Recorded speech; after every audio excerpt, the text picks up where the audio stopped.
We were one of 7 communities from across the province to showcase our community of choice. And that's kind of something that's special. When you look at the fact that you look at our community and look what it's done, look what its ability to take on the youth with have a state-of-the-art youth center. We have a state-of-the-art, as far as I'm concerned, a senior center that is phenomenally active within the community and within themselves. That's the nice thing. They run their business and also their partnership with the town. So we have that range of abilities. We also have the openness of our council, the ideas that we want to be open to Canada with being Festival Town, Ontario, opening our arms to not only our neighbors, Woodstock, Tillsonburg, and the rest of Oxford County, but certainly to the rest of Southern Ontario to say Ingersoll's here, it is the hub of the earth. You've likely heard me say it a couple of times, and I know I won't say it too many more times because people will get annoyed. But the fact is, you take a globe and you hold it in your hand and you look at North America. Southern Ontario is smack darn right in the center. And if you look at Southern Ontario, Oxford County is right in the center. And if you look at Oxford County, you look at Ingersoll, and it's right in the center. Which means that Ingersoll is the hub of the earth. I believe it, I'll promote it, and that's who we are, and that's who we're going to be down the road. Labels say 67.7 acres buildable. That's ridiculous. We should have a lot more property than that. We are in talks right now with Southwest Oxford. They are receptive to these talks. We are actually working with the county right now to having a consultant come in and bring to our attention what it would cost to take services across the 401. We know that the only land available for us industrial-wise that makes sense is south of the 401. All land is used north of it. South is where to go. But what's it going to cost us to bring it across? Rather than us have a boundary adjustment with Southwest Oxford and not realize the costs, our administration and this council, we're not going to do that anymore. We're going to make sure we understand what it's going to cost us to put the services over there before we undertake the program. We know right now that we'd love to go to the north with residential. That right now our talks available with us with Zora Township, and that looks like we will be able to do that in 2013 to look into that program to bring on acreage to the north for residential. We have to expand. We're busting at the seams. Working with John Lessif in Tillsonburg and Pat Sebeski in Woodstock, we talk all the time. Talking with Bill Mates, the number of inquiries right now, what they call tire kickers, I suppose, the number of inquiries is growing phenomenally. Whether that's a good sign for the economy, I believe so. There's a lot of inquiries right now on property, a lot, especially across this region. We are in that hub. I mean, 401, 402, 403, 400, all the 400 highways, right here, we are a phenomenal access. I suppose, Troy, you'd kind of understand that where we are right now, it's easy access from where and coming in. We are in a very, very hot spot. And when the economy picks up, when things start to roll, better for Canada, I think we better be in the driver's seat rather than trying to run up behind the truck. We should be in charge driving it, so that's where we are right now. This is Conestoga College. What an exciting thing to happen for Ingersoll. We're up to 75 students right now, and where they're continuing to grow. They're looking at expansion. Where this could go, we're not too sure, but we would like to know. That's why we're very interested in VMS. VMS school is, for heritage sakes, I would hate to see disappear. We are sitting around the table right now with Fanshawe, with Conestoga, with Thames Valley School Board, with other government bodies, and finding out the feasibility if our strategy on making this a multi-school facility makes sense to work.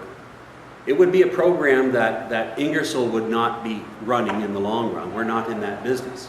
But what we would like to do is bring these groups together and say, look, this could be the first in Canada first in Canada for multi-institute to work out of one area so that different schools would be present, showing green programs, coming in so that you could have potentially down the road, a degree, but by going through different schools upon their specializations. Bringing in all the universities and schools that are interested in saying, what do you specialize in green energy? And so bringing that into the school so that a diploma or a degree could come from there on development of green energy. So that's an idea, it's a dream, it's a hope. So the thing is that bring the people to the table, which we're planning on doing right away.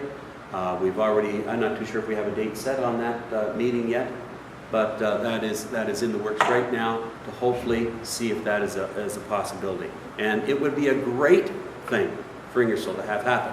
Why? Imagine hundreds of students downtown and what effect that would have. What effect it would have on potential residential, what effect it would have on downtown restaurants, clothing stores, along that line. Having a school come to town with a couple of hundred students would be phenomenal. Certainly be a phenomenal asset. All the different sciences that are going to be involved or affected by having a landfill here. There's a list being put together right now. That list will likely be presented to the minister sometime around February.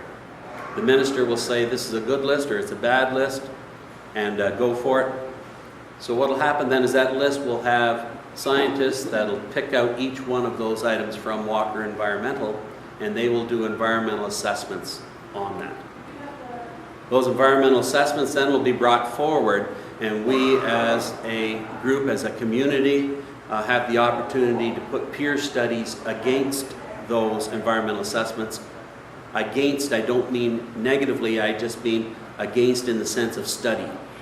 They will take each one of those and say, is this factual, does it carry weight, is it potentially true what they're actually saying in this assessment. Then we have the opportunity to then have our experts take a look at those and make their notes.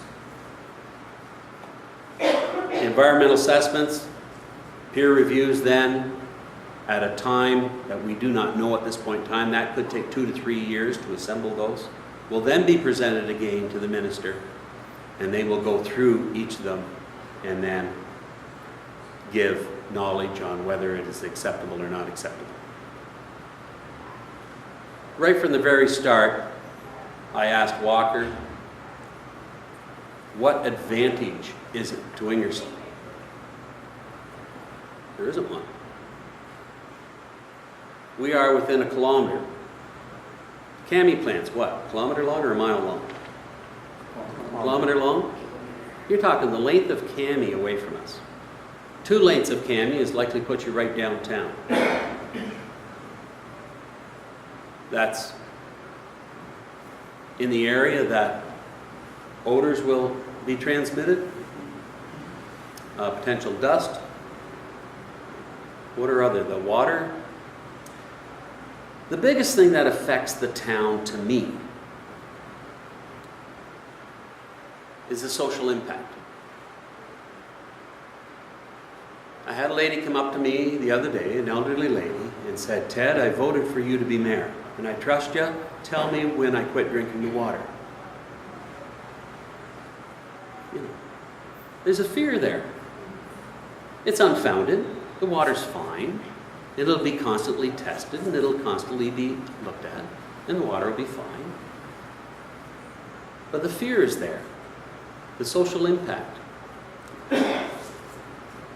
I'm hoping that that social impact is taken into a great deal of account in history when it is presented to the minister with the terms of reference, and that the minister says at that point in time, I'm sorry, this is not a good site because it is too close to population.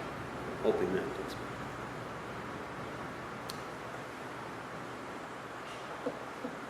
Thank you.